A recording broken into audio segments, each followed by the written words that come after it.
Entrando agora na seara, vamos dizer, mais política, mas em relação ao nosso pessoal, a gente percebe que nos últimos anos a gente tem uma redução grande do número de servidores e não há expectativa de mudança desse cenário, né? Nós estamos perdendo a nossa mão de obra sem nenhuma previsão de aumentar no curto prazo, nem no médio. Considerando isso, quais atividades analíticas o senhor acha que devem ser priorizadas assim que o laboratório de química analítica for mais afetado? A gente já está percebendo que em breve tem previsão de aposentadoria de técnicos, assim como a sua saída. Olha, essa pergunta é muito pertinente. Está saindo muitos técnicos, né? E vão continuar saindo certamente, antes que haja novo concurso. Aventou-se a possibilidade também de haver a contratação de técnicos na modalidade de terceirizados. E esse processo está sendo discutido ainda. Pode ser que tenhamos sucesso nisso, e então poderíamos contratar técnicos, né? Para trabalhar em outro regime, não no regime institucional. Mas não aconteceu ainda, né? Então, uma coisa que não pode, acredito que não pode acabar aqui, seria o nosso sistema de qualidade. Então, teríamos que dar toda a força para essa parte. E o Rodrigo está em via de ficar sozinho, né? Com apenas 1 ou 2 técnicos. Isso aí seria muito perigoso para o sistema de qualidade. Então, o sistema de qualidade é um programa, ele tem que estar pulsando sempre, ele não pode parar e tem que continuar. Agora, a sugestão, com a falta de técnico, é priorizarmos mais as técnicas que dão respostas mais diretas, são as técnicas instrumentais, né? Então, teríamos que dar uma prioridade, sobretudo, para as técnicas de raio-x, ICP massa e ICP óptico, e com equipamentos que preparem as amostras mais rapidamente. Nós temos em vista agora, estamos em vista para a aquisição de um equipamento de preparação de amostras, que vimos recentemente numa feira analítica.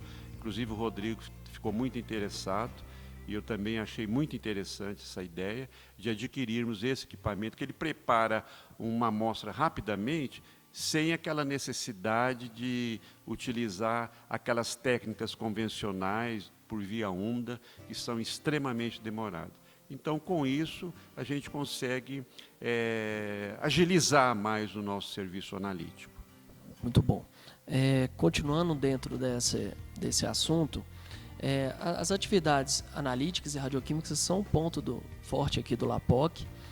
E desconsiderando esse cenário de falta de pessoal, se você pudesse estabelecer uma estrutura ideal para esses dois setores, tanto em questão de organização e organograma, assim como quantidade pessoal, como você estruturaria esses setores para eles continuarem sendo esse ponto forte? A grande dificuldade aí é que as metodologias são extremamente variadas e são muito requisitadas, né? Então, na parte química, você tem diversos parâmetros que são requisitados e utilizando técnicas diferentes. Veja bem, eu havia priorizado as técnicas instrumentais, mas você tem determinados parâmetros que você não pode, às vezes, fazer por técnicas instrumentais que não dão tão bons resultados. Só para citar um exemplo, é o caso do fósforo, por exemplo. O fósforo, às vezes, em questões ambientais é muito importante, nós precisamos analisar, e é um elemento, por exemplo, que é analisado por via úmida. Então, você tem que ter uma pessoa que conhece. Outro parâmetro assim, é o fluoreto, tal, e outros, né? Então, você precisa de uma certa diversidade de conhecimentos, né? E você não vai conseguir isso em laboratório, agregar tudo a uma pessoa, né?